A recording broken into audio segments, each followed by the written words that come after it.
सोनू सूद ने कोरोना काल में गरीबों की बहुत मेहनत की, पर उनके पास इतने सारे पैसे आए कहां से? उनकी कुल संपत्ति के बारे में जानकर चौंक जाएंगे आप। और बजरंगी भाईजान फिल्म में पाकिस्तान वाले सीन को कैसे और कहां शूट किया गया था, और चीन ने फिर कुछ अनोखा करके दुनिया को चौंका दिया। और किम जोंग उन इतने दिनों तक कहां थे, और फैक्ट्री में कपूर को कैसे बनाया जाता है, और ये लड़की ने अपने सपनों के लिए टाटा कंपनी की जॉब छोड़ दी। इनके बारे में जानेंगे वीडियो में। ऐसे ही फैक्ट्स जानने के लिए बने रहना वीडियो के एकदम एंड तक। फैक्ट नंबर 1, दोस्तों सोनू सूद की इनकम क्या है? कोरोना वक्त में गरीबों के लिए ये मसीहा बन गए थे, और इन्होंने गरीबों की जो मदद की है वो कोई भी कभी भी नहीं भूलेगा। लेकिन दोस्तों इनके इनकम के बारे में जान के आपके पैरों तले से जमीन खिसक जाएगी। हाल ही में इनकम टैक्स की रेड सोनू सूद के घर में हुई। सोनू सूद बस मूवीज से ही नहीं कमाते हैं, फिल्मों में काम करके वो बस अपनी कमाई का बस 40% हिस्सा ही कमाते हैं। बाकी के 10% ये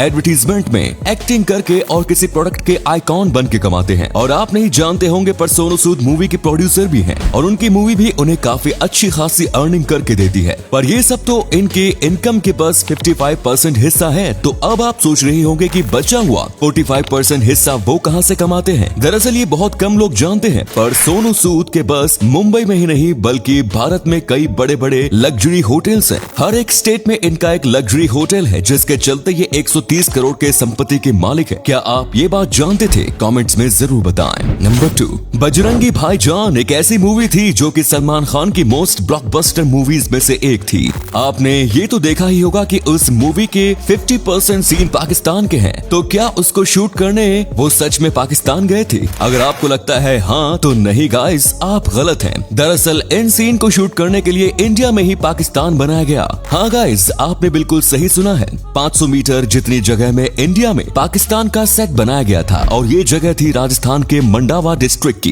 इस एक गांव के 500 मीटर एरिया में ही पूरी पाकिस्तान की शूटिंग की गई थी। यहाँ हर एक चीज एक दूसरे से बस 30 स्टेप्स की दूरी पर ही थी, पर फिर भी ऐसा लगता है जैसे कि ये काफी अलग अलग जगह पर शूट किया गया हो। यहाँ पर सिंपल बट अच्छे आइडिया से इस जगह को पाकिस्तान जैसा बना दिया गया था, और पूरा कमाल का था सेट डिजाइनर। नंबर 3, दोस्तों आपको मॉडर्न डे के तानाशाह किम जोंग उनके बारे में तो पता ही होगा, और ये कुछ टाइम से गायब थे, जैसे कि पूरी दुनिया इनके बारे में भूल गई थी। कई लोग मान रहे थे कि ये मर गए, पर ऑफिशियल कहते हैं कि एक्चुअली में वो जिंदा है। पर असली मामला किसी को भी नहीं पता था, पर इतना पता था कि वो किसी वजह से गायब हो गए थे। पर हाल ही में कुछ दिनों पहले किम जोंग उन ने फिर से एंट्री मार ली। कमाल की बात है, पर जिस किम जोंग उन को हम जानते थे ये बिल्कुल भी वैसा नहीं दिख रहा, क्योंकि ये पहले से पतले हो गए हैं। और इस शॉकिंग चेंज को देखकर सबके सब चौंक गए। पूरे सोशल मीडिया का होश उड़ गया, और अब कुछ लोग मानते हैं कि ये एक्सरसाइज कर रहे थे। वहीं कुछ लोगों का कहना है कि ये बहुत बीमार हो गए थे और इसीलिए ये गायब थे, और इस बीमारी की वजह से इनमें वीकनेस आ गई। पर असली में वो कहाँ गायब थे ये किसी को शायद ही पता चले।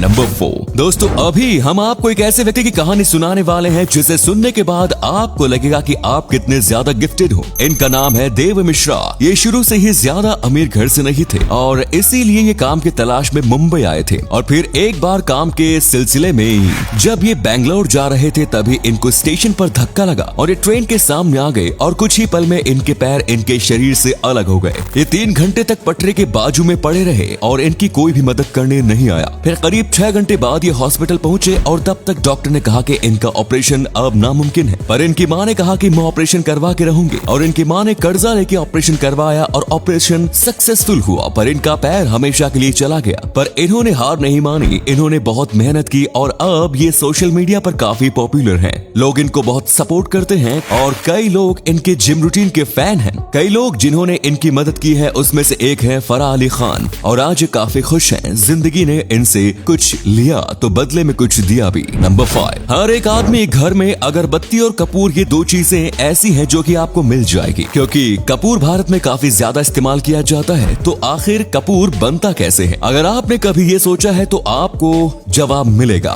तो दोस्तों कपूर जो होता है वो 2 प्रकार के होते हैं। एक होता है भीमसेनी कपूर जो कि हमें पेड़ से मिलता है, और दूसरा होता है आर्टिफिशियल कपूर जो कि केमिकल से बनाया जाता है। और डायरेक्ट मार्केट में बेचा जाता है। पर भीमसेनी कपूर को पेड़ से बनाया जाता है। पहले पूरे अच्छे तरीके से अच्छे से उगे हुए पेड़ को चुना जाता है, फिर उसे काट दिया जाता है, जिसके बाद पेड़ को कुछ दिन सूखने को रख दिया जाता है। सूख जाने के बाद पेड़ को छोटे छोटे टुकड़ों में काट के भट्टी पर अच्छे से पकाया जाता है। फिर वो टुकड़े सॉफ्ट हो जाते हैं, जिसे फिर से पीस कर पाउडर और ऑयल कर दिया जाता है। इस कपूर के ऑयल को कई सारे मेडिसिन में यूज किया जाता है और इससे कई सारी अलग अलग चीज भी बनाई जा सकती है। फिर वो जो पाउडर निकलता था उसे एक बार सुखा के उसको कपूर बनाने की मशीन में डाल के कंप्रेस्ड कपूर की टैबलेट तैयार की जाती है और फिर पैकेजिंग करने के बाद कपूर मार्केट में जाने के लिए तैयार हो जाता है। नंबर 6, क्या आपको पता है चीन कैसे एक रेगिस्तानी इलाके को जंगल में बदल रहा है? हाँ, आपने बिल्कुल सही सुना। दरअसल चीन का 20% हिस्सा रेगिस्तान है और धीरे धीरे ये रेगिस्तान बड़ा होता जा रहा है और तभी चीन ने सोचा कि हमें कुछ करना चाहिए, वरना चीन का ज्यादातर हिस्सा रेगिस्तान बन जाएगा। और शायद आप ना जानते हो, पर चीन भी एक रेगिस्तानी देश था और वहाँ पर भी सब्जियां उगाना बहुत मुश्किल था। पर अब नहीं, क्योंकि ग्रीन हाउस और इफेक्टिव फार्मिंग की वजह से ये लोग रेगिस्तान में भी टमाटर और वाटरमेलन जैसी चीजें उगा सकते हैं। और अपने आप को रेगिस्तान बनने से रोकने के लिए चीन ने दीवार बनाना शुरू किया और ये दीवार किसी पत्थर की नहीं बल्कि पेड़ों की है।